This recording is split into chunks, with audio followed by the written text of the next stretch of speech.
kasih Puan Yang Pertua. Terima kasih juga dengan keprihatinan Ahli Parlimen Jempol. Saya mohon izin untuk jawab secara bersekali soalan-soalan daripada 7 orang yang berhormat yang berhormat kerana menyentuh isu yang sama dan berkaitan melibatkan Perbadanan Tabung Pendidikan Tinggi Nasional PTPTN seperti berikut. Yang berhormat Bukit Bendera soalan 23 dan 22 Oktober 2024. Yang berhormat Kampar bertarikh 11 November. Yang berhormat Tanah Merah bertarikh 14 November. Yang berhormat Air Hitam bertarikh 14 November. Yang berhormat Kuala Langat soalan 2 bertarikh 20 November. Dan yang berhormat Beluran soalan 22 bertarikh 26 November. Dan yang berhormat Muar soalan 2 bertarikh 11 Disember. Terima kasih Puan Yang Dipertua. Model pembiayaan pinjaman PTPTN adalah bergantung kepada prestasi bayaran balik sebagai sumber utama. Dana pusingan dalam memastikan kelestarian pembiayaan untuk manfaat peminjam di masa akan datang. Sebarang keperluan atau kekurangan dana bagi tujuan pembiayaan pinjaman PTPTN akan ditampung dengan perolehan dana melalui pinjaman daripada institusi kewangan tempatan atau melalui pengeluaran sukuk dengan jaminan kerajaan. Untuk makluman ahli yang berhormat, PTPTN telah memberhentikan tindakan penguatkuasaan bayaran balik pinjaman serta sekatan perjalanan kepada peminjam ingkar semenjak Jun 2018. Walau bagaimanapun, dari masa ke semasa, PTPTN mengambil pendekatan untuk mengingatkan peminjam mengenai tunggakan bayaran balik pinjaman serta tanggungjawab mereka untuk membuat bayaran balik pinjaman.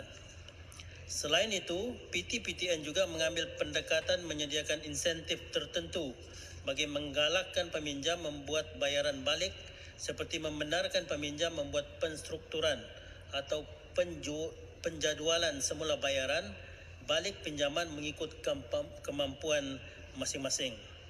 Terkini, Kementerian dan PTPTN sedang bekerjasama rapat dengan unit pantau madani Kementerian Kewangan untuk mengkaji dan mencadangkan model pembiayaan baharu PTPTN yang lebih efisien dan mampan untuk jangka masa panjang bagi pembiayaan pendidikan tinggi negara. Sekian, terima kasih. Jempol. Terima kasih Yang Berhormat Timbalan Menteri atas jawapan yang telah pun diterangkan, jadi banyak menjawab persoalan daripada rakan-rakan ahli parlimen yang lain. Puan Yang Pertua, kita sedia maklum graduan yang baru memulakan alam pekerjaan ini mempunyai kemampuan keuangan yang terbatas kerana mempunyai banyak komitmen seperti Terus kepada soalan. menyewa rumah, beli kenderaan, mengumpul wang untuk perkahwinan dan juga berbagai komitmen lain lagi. Jadi sehubungan dengan itu, soalan Jempol, apakah langkah yang sedang dipertimbangkan oleh pihak kerajaan untuk membantu mereka membayar balik pinjaman di tengah kos sara hidup yang meningkat khususnya pada ketika ini? Terima kasih. Terima kasih Yang Berhormat Jempol atas soalan tambahan. Untuk makluman, ini bukan lagi dipertimbangkan tapi sedang dijalankan oleh kerajaan, kementerian khususnya untuk membantu graduan-graduan kita untuk memastikan mereka dapat membayar dengan teratur. Kita juga mengambil kira tentang bagaimana mereka membayar balik pinjaman ini. Antaranya ialah peminjam PTPTN diberi grace period dengan izin selama 12 bulan selepas tamat pengajian sebelum diwajibkan untuk mula membuat bayaran balik pinjaman mereka. Selepas tempoh 12 bulan, sekiranya peminjam belum lagi mendapat pekerjaan atau pendapatan, peminjam boleh lagi membuat permohonan untuk menangguhkan bayaran balik pinjaman mereka sehingga maksimum 2 tahun.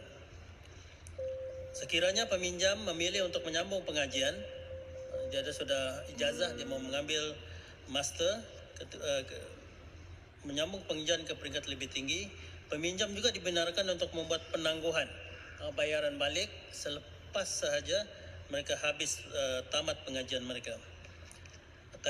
Dan juga bagi mana-mana peminjam yang telah bekerja mempunyai pendapatan tapi menghadapi kesukaran atau tidak mampu untuk membuat bayaran balik mengikut jadual yang ditetapkan, PT-PTN menyediakan saluran perundingan di mana peminjam boleh menstruktur dan membuat penjadualan semula bayaran seperti yang saya telah sebutkan dalam jawapan tadi. Jadi maknanya mekanisme sekarang ini kita beri ruang sebaik mungkin kepada peminjam untuk menstrukturkan jadual pembayaran mereka mengikut kadar kemampuan masing-masing. Terima kasih. Jarai.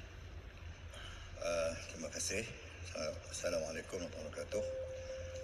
Soalan tambahan saya, adakah KPT mempunyai perancangan untuk mengkaji semula keperluan pemansuhan hutang pinjaman PT-PTN secara bersasar kepada golongan miskin dan isi rumah B40 seperti yang dijanjikan sebelum ini? Dan apakah tindakan yang bakal diambil oleh peminjam yang gagal melunaskan tunggakan hutang, misalnya permohonan pinjaman baharu, kemudahan kad kredit atau membeli kenderaan dan sebagainya? Adakah tidak ada keberanian politik di segi pihak kementerian untuk menghapus kira seperti mana yang dilakukan terhadap 83 juta yang dikenakan ke atas Universiti Utara? Sekian. Saya fikir isu PT-PTN ini telah menjadi isu yang agak lama dan semua parti pun meletakkan dalam manifesto masing-masing, termasuk sebelah sini dan juga yang di sebelah sana. Cuma dalam keadaan sekarang ini memang untuk kita hapuskan agak sukar dengan komitmen kerajaan yang begitu besar, dan kita juga kena fikirkan bila kita mau hapuskan yang belum membayar, kita kena fikirkan juga yang sudah membayar itu. So maknanya komitmen lebih kurang dalam kalau tidak silap dalam 76 bilion gitu yang sudah membayar. Dan juga jadi kita perlukan dana ini untuk kita buat rolling untuk kita membiayai pendidikan pelajar-pelajar selepas ini. Jadi setakat ini pihak kerajaan, kementerian khususnya masih lagi seperti yang saya sebut tadi, kita sedang mengkaji kaedah yang terbaik, model pembiayaan yang terbaik mengikut prestasi kewangan negara. Okey, sekian, terima kasih.